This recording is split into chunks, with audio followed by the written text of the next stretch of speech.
My favorite Filipino dish, sisig, yes. Uy, grabe ang haba. Uy, sarap. Presentation, 10 out of 10. Sarap nito.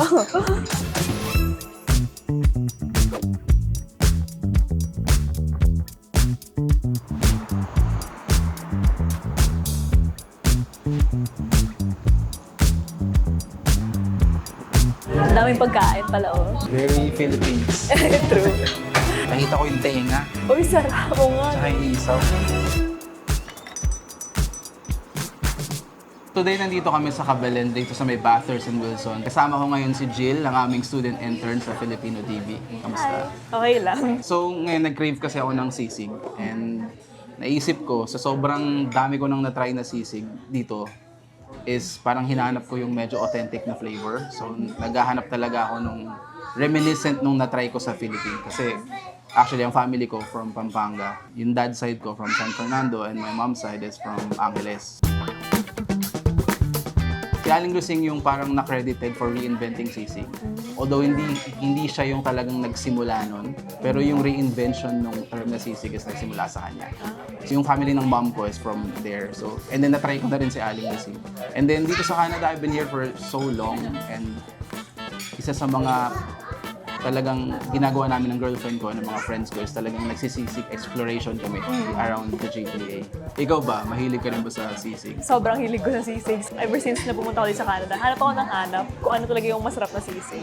And parang iba-iba kasi yung lasa eh. So parang may hinahanap talaga ako. Siguro most likely, dahil inayaman ko dito, ito talaga yung mga gustuhan ko. Yeah. Anong klaseng sisig yung usually tinatry mo or binibili mo? Kasi ang dami na niyang variation. Oo, ang dami nga. Usually yung hanap ko yung puro laman ng baboy. Tapos yung pati rin yung mga atay, gano'n. Yun yung mas hinahanap ko eh. Mas hinahanap ko mas texture talaga. So, order na tayo? Oh, sige.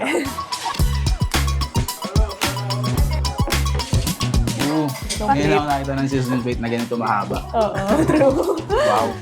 Thank you, Abby. Thank you. Actually, ganda na itsura. Oo. It's unique, yung niya, yung pagkaka-plate Yeah. niya. Tapos nandun yung mga kalamansi, yung yung sili labuyo. At least alam mo na kung gusto mo ng pang-maanghang pa, nandiyan na yan. Para hindi na masyadong crush. So, from the looks niya actually, similar siya dun sa naalala kong authentic sisig from Angeles. Nakikita ko yung pieces ng, if I'm not mistaken, mascara. And then may mga konting tenga. And kung hindi rin ako nagkakamali, naluan siya ng konting, kung hindi siya pork shoulder, pork belly, pero either one. So, ayun na pala yung kanin natin. Siyempre. Wow. Uy, sarap. Thank you. Hindi talaga mawawala ang garlic rice sa I know. sisig. Pero yeah, reminiscent siya sa itsura ng authentic sisig na naalala ko. Subukan natin. Sige. Bigyan ko lang ng kalamansi. Ikaw ba? Gaano ba kaanghang usually yung gusto mo sa sisig? Personal preference, actually, mahilig ako sa maanghang. Talagang sobrang anghang na di na kayang kainin ng girlfriend ko. Ikaw ba? Di ako ganun kahilig sa manghang. Pero pag sa sisig talaga, gusto ko yung may konting siba lang. At Di ba? Parang kailangan niya eh. Oo.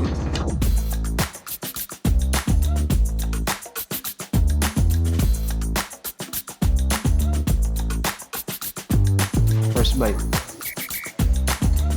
Sarap.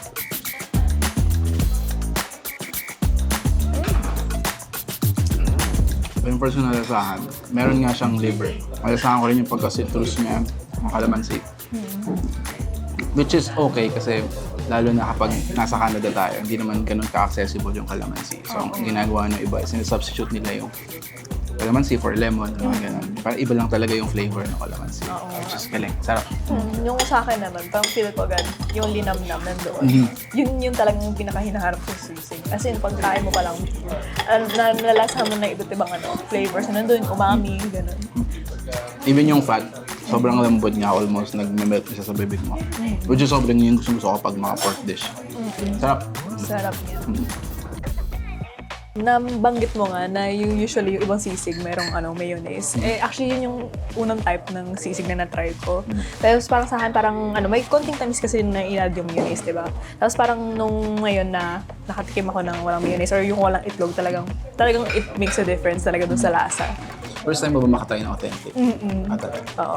Saan mo siyang mararank compared sa mga ibang na-try mo? Siguro once for me. Yeah? Kasi ano yun, may balance kumbaga. Yung laman, yung taba. Kasi usually yung mga tinitikman ko yun, paminsan sobra sa mayonnaise, sobra sa taba. Yeah. Parang sobra rin sa chicharon. Kaya parang yun talaga. Ito talaga malalasahan mo kahit meron iba't ibang texture at linamnaman nandoon. Nice.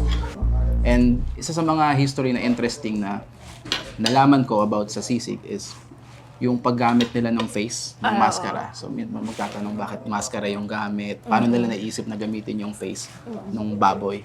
Kasi during that time, tuwing magkakatay sila ng baboy, laging yung ulo ng baboy yung naiiwan.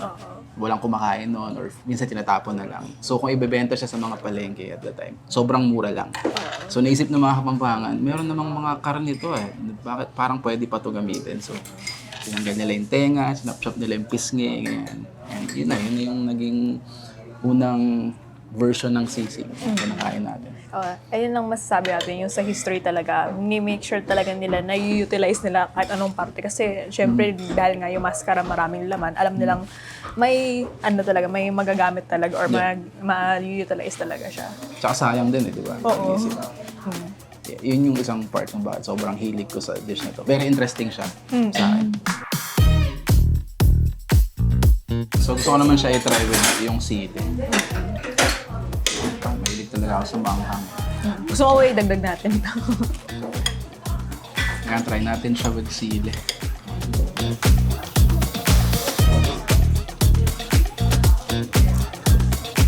Perfect na siya para sa akin. Sige.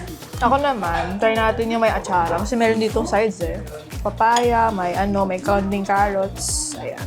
Try natin. Tapos yung sisig na sa taas. Ayan. Sa ibabaw. Ayan. Ayan siya.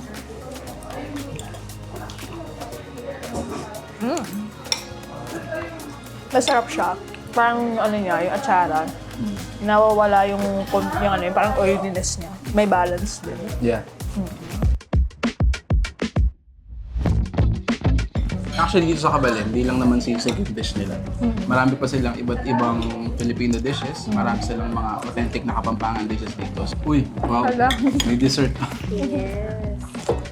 Pa-dessert pa si Ate. Mukhang tatagal tayo dito. Oo nga. Buko pandan pa naman. Favorite ko pa naman to. Enjoy po. Thank you. Yun, thank you Jill sa pagsama sa No problem. food exploration. Sa mga paborito kong craving. Salamat sa oras mo. And Yes. thank you sa Kabalen sa napakagandang ambience ng restaurant. Mukhang matatagalan nga tayo. So, ubusin na natin lahat to. Pati na rin yung buko pandan. Mukhang tayo complete meal talaga. Yeah, so para sa mga gustong makatikim ng authentic sisig, nandito lang sila sa may Wilson and Bathurst, Kabalen, Toronto.